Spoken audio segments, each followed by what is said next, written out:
Hay momentos en la vida donde sentimos que nuestras emociones nos dominan. Explosiones de ira, tristeza que no sabemos explicar, miedo que paraliza, culpa que pesa en el corazón. Y entonces reaccionamos. Decimos cosas que no queríamos decir. Tomamos decisiones de las que luego nos arrepentimos. Pero hoy vamos a hablar de algo que puede transformar tu vida. La regulación emocional. Porque la sanación no ocurre cuando dejamos de sentir. La sanación ocurre cuando aprendemos a entender y gestionar lo que sentimos. Bienvenidos a Sanando esta Sociedad, un espacio donde hablamos de las heridas emocionales, la salud mental y el crecimiento interior. ¿Qué es la regulación emocional? La regulación emocional es la capacidad de reconocer, comprender y gestionar nuestras emociones sin que ellas nos controlen. No significa reprimirlas, no significa ignorarlas, significa algo mucho más profundo: sentir sin perder el control de nosotros mismos. Una persona que regula sus emociones no niega lo que siente, no explota contra otros, no se destruye por dentro, sino que aprende a escuchar su emoción y responder con conciencia. Porque todas las emociones tienen un mensaje. La ira dice: algo me lastimó. La tristeza dice: algo me dolió o se perdió. El miedo dice: algo me amenaza. La culpa dice: algo en mí necesita reparación. El problema no son las emociones. El problema es no saber qué hacer con ellas. ¿Qué hacer cuando una emoción te desborda? Todos hemos vivido ese momento. Cuando estás tan enojado que quieres gritar, cuando la tristeza te ahoga, cuando el miedo te paraliza. En esos momentos, el cerebro entra en modo supervivencia y dejamos de pensar con claridad. Por eso, el primer paso no es analizar. El primer paso es detener la reacción. Te doy 3 herramientas simples. 1. Pausar el momento. Antes de reaccionar, detente en respira profundo. Cuenta hasta 10, si es necesario. Muchas decisiones que destruyen relaciones ocurren en segundos de emoción intensa. Pausar rompe ese impulso. 2. Nombrar la emoción. Algo poderoso ocurre cuando dices: estoy sintiendo ira, estoy sintiendo tristeza, estoy sintiendo miedo. Nombrar la emoción reduce su intensidad porque tu cerebro pasa del impulso a la conciencia. 3. Mover el cuerpo. Las emociones también viven en el cuerpo. En caminar, en respirar profundo, tomar agua, alejarte del lugar. Esto ayuda a que el sistema nervioso vuelva a la calma. ¿Por qué reprimimos lo que sentimos? Muchos de nosotros crecimos escuchando frases como: no llores, no seas débil, no te pongas bravo, tienes que ser fuerte. Y poco a poco aprendimos algo muy peligroso: a esconder lo que sentimos. Pero cuando reprimimos emociones, ellas no desaparecen, se transforman. La tristeza se convierte en depresión. La ira reprimida se convierte en resentimiento. El miedo se convierte en ansiedad. Por eso, la sanación no consiste en esconder emociones, sino en darles un espacio sano para expresarse. Ahora veamos cómo gestionar 4 emociones difíciles. La ira. Entender lo que realmente hay detrás. Hablemos de una emoción que muchas veces nos domina. La ira todos la hemos sentido. Cuando alguien nos falta el respeto, cuando sentimos que no nos escuchan, cuando algo no sale como esperábamos. La ira aparece como una explosión interna. Queremos gritar, queremos defendernos. Queremos reaccionar inmediatamente, pero hay algo muy importante que entender. La ira casi nunca es la emoción principal. La mayoría de las veces, la ira es una emoción secundaria. Es como una armadura emocional que se activa para proteger algo que está más profundo. Muchas veces, debajo de la ira, hay dolor, frustración, sentirse ignorado, sentirse rechazado, sentirse herido. Por ejemplo, una persona grita cuando su pareja no le responde un mensaje, pero en realidad lo que siente es miedo a ser ignorado. Otra persona explota cuando recibe una crítica, pero en el fondo lo que siente es dolor, porque se siente insuficiente. La ira aparece porque es más fácil expresar enojo que expresar vulnerabilidad. Es más fácil decir, estoy molesto, que decir, eso que dijiste me dolió. Por eso, muchas discusiones no se resuelven, porque hablamos desde la ira, pero nunca hablamos desde la herida. Cuando sientas que la ira empieza a subir dentro de ti, hazte una pregunta muy simple, pero poderosa. ¿Qué me dolió realmente? No que me molestó, no que me irritó, sino que me dolió. Porque cuando encuentras esa respuesta, algo cambia dentro de ti. La emoción deja de ser una explosión y empieza a convertirse en comprensión. El problema de reaccionar desde la ira es que decimos palabras que hieren a otros, tomamos decisiones impulsivas, dañamos relaciones importantes y muchas veces después llega el arrepentimiento. Por eso aprender a gestionar la ira no es reprimirla, sino entenderla, porque cuando reprimes la ira, se convierte en resentimiento, pero cuando la comprendes, se convierte en conciencia emocional. Quiero dejarte algunas herramientas que pueden ayudarte cuando sientas que el enojo está creciendo. 1. Detén la reacción inmediata cuando sientas que la ira está subiendo. No respondas en ese momento, respira, toma distancia. Aléjate unos minutos si es necesario. La mayoría de los conflictos se intensifican porque reaccionamos en el punto más alto de la emoción. 2. Observa lo que realmente estás sintiendo. Pregúntate con honestidad, ¿estoy herido? ¿Me sentí ignorado? ¿Me sentí rechazado? ¿Estoy frustrado? Cuando identificas la emoción real, la ira pierde intensidad ante. Expresa lo que sientes sin atacar. En lugar de decir, ¿tú siempre haces lo mismo? Puedes decir, cuando pasó esto, me sentí herido. Esto cambia completamente la conversación, porque ya no estás atacando. Estás comunicando tu emoción. 4. Aprende a regular tu cuerpo.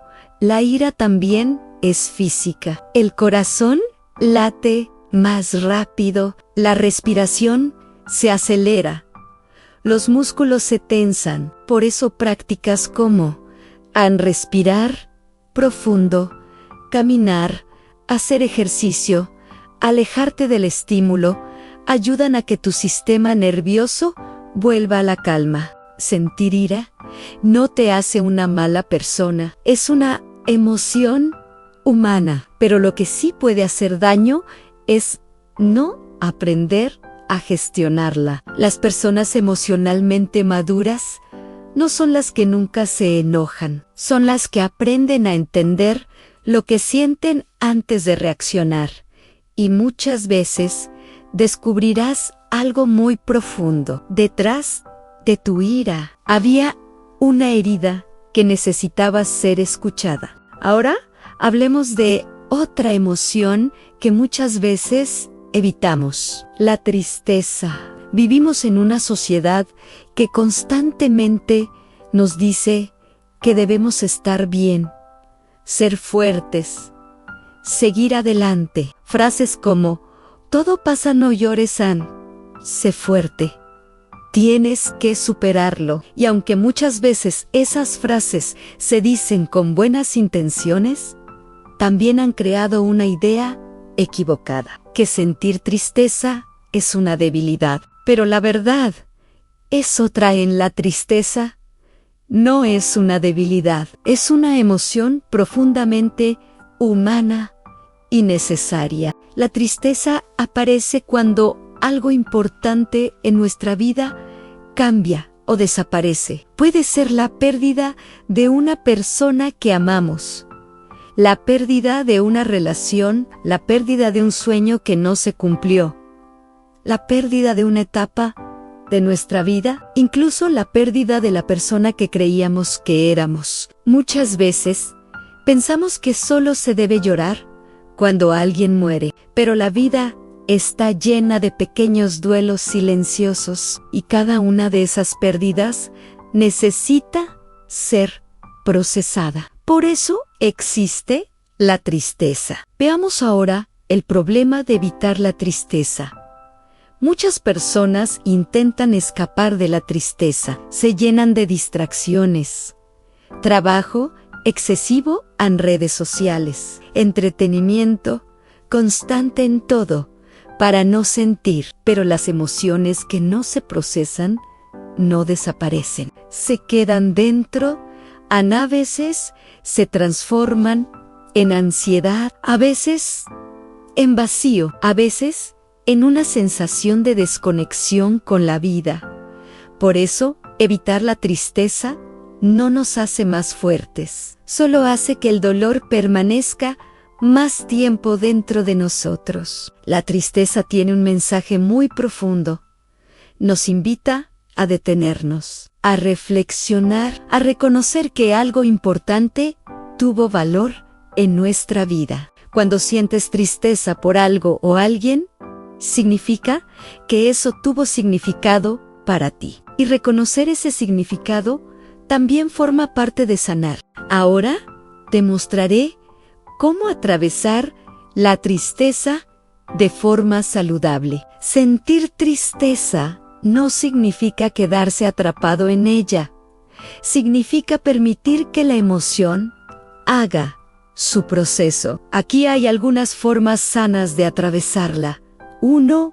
Permítete sentir. A veces, lo más difícil es simplemente aceptar lo que sentimos. Permitirte llorar.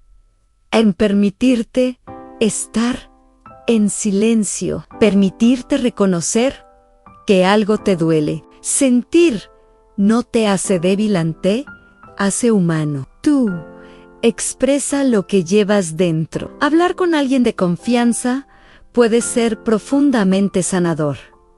También puedes escribir lo que sientes. Muchas personas descubren cosas muy profundas sobre sí mismas cuando ponen sus emociones en palabras. 3. No te aísles completamente. La tristeza muchas veces nos empuja a alejarnos de todos. Y aunque a veces necesitamos momentos de soledad, el aislamiento prolongado puede intensificar el dolor. Buscar compañía, aunque sea en silencio, puede ayudar mucho. 4. Recuerda que las emociones también se transforman. Las emociones son como las olas del mar, suben, se intensifican y luego comienzan a bajar. La tristeza también sigue ese proceso. No es permanente, pero necesita espacio para moverse. La tristeza también puede enseñarnos cosas muy profundas. Nos recuerda lo que realmente valoramos. Nos conecta con nuestra sensibilidad y muchas veces abre el camino para procesos de crecimiento interior. Algunas de las personas más empáticas y profundas emocionalmente son aquellas que han aprendido a atravesar su tristeza, no a esconderla, sino a comprenderla. Ahora hablemos de otra emoción muy poderosa, el miedo. El miedo es una de las emociones más antiguas del ser humano. Durante miles de años ha tenido una función muy clara: protegernos cuando nuestros antepasados escuchaban un ruido extraño en el bosque. El miedo activaba el cuerpo para correr, esconderse o defenderse. El corazón latía más rápido, los sentidos se agudizaban. El cuerpo se preparaba para sobrevivir. Gracias al miedo, la humanidad ha podido sobrevivir durante siglos. El problema es que hoy muchos de nuestros miedos ya no son amenazas físicas, sino amenazas: miedo a fallar, miedo al rechazo, miedo a equivocarse, miedo a perder algo importante. Y cuando esos miedos empiezan a dominar nuestra mente, pueden convertirse en una prisión invisible. El miedo no siempre se ve de forma evidente. A veces se disfraza de excusas. Tal vez no es el momento, no estoy preparado. Quizás después lo intento. Pero muchas veces, detrás de esas frases, hay algo más profundo: el miedo a salir de la zona conocida. Y sin darnos cuenta, el miedo empieza a tomar decisiones por nosotros. Personas que no intentan proyectos por miedo a fracasar. Personas que permanecen en relaciones que no son sanas por miedo a quedarse solas. Personas que no expresan lo que sienten por miedo al rechazo. Poco a poco, el miedo deja de ser protección y se convierte en una barrera que limita nuestra vida. Cuando sientas miedo frente a una decisión o situación, hazte una pregunta muy poderosa: ¿este miedo me está protegiendo o me está limitando? Porque hay miedos que sí cumplen su función. Por ejemplo, el miedo que te impide tomar una decisión peligrosa. El miedo que te alerta de una situación realmente dañina. Ese miedo es útil, pero hay otros miedos que no están protegiendo tu vida. Solo están protegiendo tu zona de comodidad, y distinguir entre estos dos tipos de miedo puede cambiar completamente la forma en que tomas decisiones. Algo muy interesante sobre el miedo es que muchas veces no está basado en lo que está pasando ahora, sino en lo que imaginamos que podría pasar. Nuestra mente empieza a crear escenarios: ¿y si fallo? ¿Y si me rechazan? ¿Y si todo sale mal? Y sin darnos cuenta, empezamos a reaccionar a un futuro que aún no existe. Por eso aprender a cuestionar esos pensamientos es tan importante. Veamos cómo gestionar el miedo de forma saludable. Gestionar el miedo no significa eliminarlo completamente. Significa aprender a avanzar incluso cuando el miedo aparece. Aquí hay algunas herramientas que pueden ayudarte. 1. Reconoce el miedo sin juzgarte. Muchas personas sienten vergüenza de tener miedo, pero el miedo es una emoción natural. Reconocerlo es el primer paso para entenderlo. Puedes decirte a ti mismo: estoy sintiendo miedo, y está bien reconocerlo. Tú cuestiona la historia que tu mente está creando.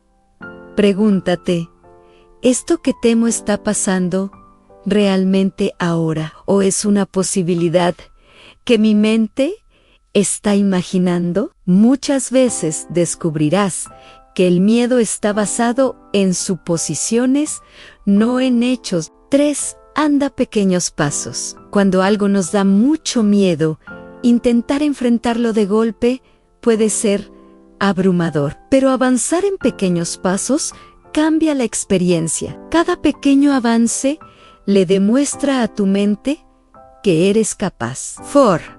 Recuerda que el crecimiento siempre incomoda. Salir de la zona conocida siempre genera miedo. Pero muchas de las cosas más importantes de la vida están al otro lado de esa incomodidad. Nuevas oportunidades, nuevas experiencias, nuevas versiones de nosotros mismos. El miedo no siempre es el enemigo. A veces es simplemente una señal de que estás frente a algo que puede hacerte crecer. Las personas que avanzan en la vida no son las que nunca sienten miedo, son las que aprenden a caminar, incluso cuando el miedo aparece, porque al final muchas veces descubrimos algo muy importante. Aquello que tanto temíamos no era tan grande como nuestra mente lo había imaginado. Ahora hablemos de una emoción que muchas personas cargan en silencio. La culpa aparece cuando sentimos que hicimos algo mal, cuando creemos que lastimamos a alguien, cuando tomamos una decisión de la que nos arrepentimos, cuando pensamos que debimos actuar diferente. Es una emoción muy humana. De hecho, la culpa tiene una función importante. Nos ayuda a reconocer cuando algo en nuestro comportamiento no estuvo alineado con nuestros valores. En ese sentido, la culpa puede ser una señal que nos invita a reflexionar, pero el problema aparece cuando la culpa deja de ser una señal y se convierte en una carga permanente. Muchas personas viven años recordando errores del pasado, pensando una y otra vez, debí haber hecho esto, debí haber dicho aquello. Si hubiera actuado diferente, todo sería distinto. Pero hay algo muy importante que entender. No podemos cambiar el pasado. Podemos aprender de él. Podemos reparar lo que sea posible. Pero no podemos volver atrás. Cuando la culpa se queda atrapada en el tiempo, deja de ayudarnos a crecer. Empieza a convertirse en autocastigo. Y vivir castigándonos por el pasado no nos transforma, solo nos mantiene atrapados. No toda culpa es negativa. En realidad existen dos tipos de culpa. La culpa saludable aparece cuando reconocemos un error y decidimos crecer. A partir de ella, nos ayuda a pedir perdón, reparar el daño cuando es posible aprender para no repetir lo mismo. Esta culpa no nos destruye, nos transforma. La culpa tóxica. La culpa tóxica ocurre cuando una persona se queda atrapada en el error, se castiga constantemente, se define a sí misma por lo que hizo en el pasado, empieza a pensar cosas como no merezco ser feliz, no soy una buena persona, siempre arruino todo. Y esa forma de pensar puede afectar profundamente la autoestima y la forma en que la persona vive su vida. Si alguna vez has sentido culpa por algo del pasado, hay algunas formas sanas de procesarla. 1. Reconocer el error con honestidad. La sanación empieza cuando dejamos de negar lo que pasó. Reconocer un error no significa destruirnos, significa aceptar nuestra humanidad.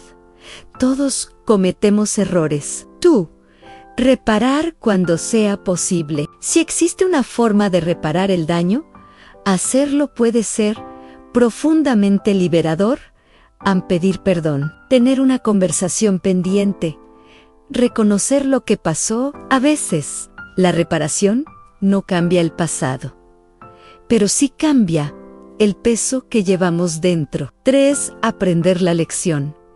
Cada error tiene algo que enseñarnos. La pregunta importante no es solo ¿qué hice mal?, sino también ¿qué puedo aprender de esto para crecer? Cuando aprendemos, el error deja de ser solo dolor y se convierte en experiencia.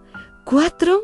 Practicar el perdón hacia uno mismo. Este es uno de los pasos más difíciles. Muchas personas son muy compasivas con otros, pero extremadamente duras consigo mismas. Perdonarte no significa justificar lo que pasó. Significa reconocer que eres más que tus errores, que eres un ser humano en proceso de aprendizaje. Ninguna persona puede cambiar lo que ya ocurrió, pero todos tenemos la posibilidad de convertir nuestros errores en crecimiento. El pasado no tiene que definir quién eres para siempre. Puede convertirse en una lección que te ayude a vivir con más conciencia, más empatía y más sabiduría. Hoy hablamos de 4 emociones que todos experimentamos, pero que muchas veces no sabemos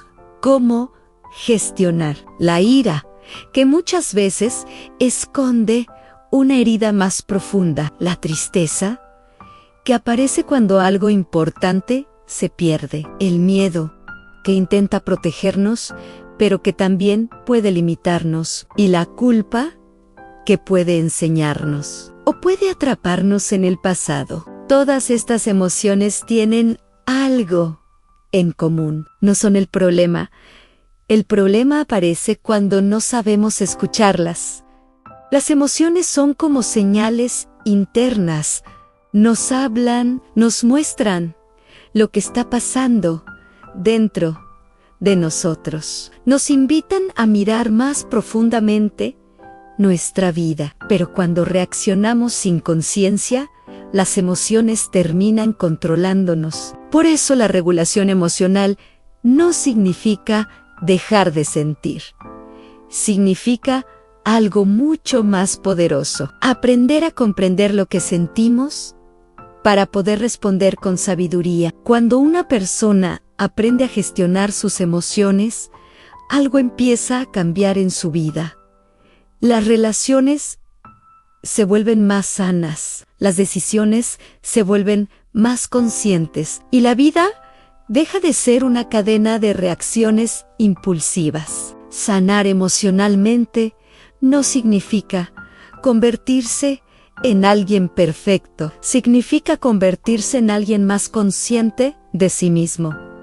Alguien que puede sentir ira sin destruir, sentir tristeza sin quedarse atrapado, sentir miedo sin dejar de avanzar y reconocer errores sin vivir castigándose. Ese es el camino de la madurez emocional, un camino que todos podemos aprender. Si este episodio te ayudó a entender un poco más tus emociones, compártelo con alguien que también lo necesite. Tal vez un amigo, tal vez un familiar, tal vez alguien que esté pasando por un momento difícil. Y recuerda algo importante: sanar no significa que nunca volverás a sentir dolor. Significa que cada vez tendrás más herramientas para atravesarlo. Gracias por acompañarme en este episodio de Sanando esta Sociedad. Nos vemos en el próximo.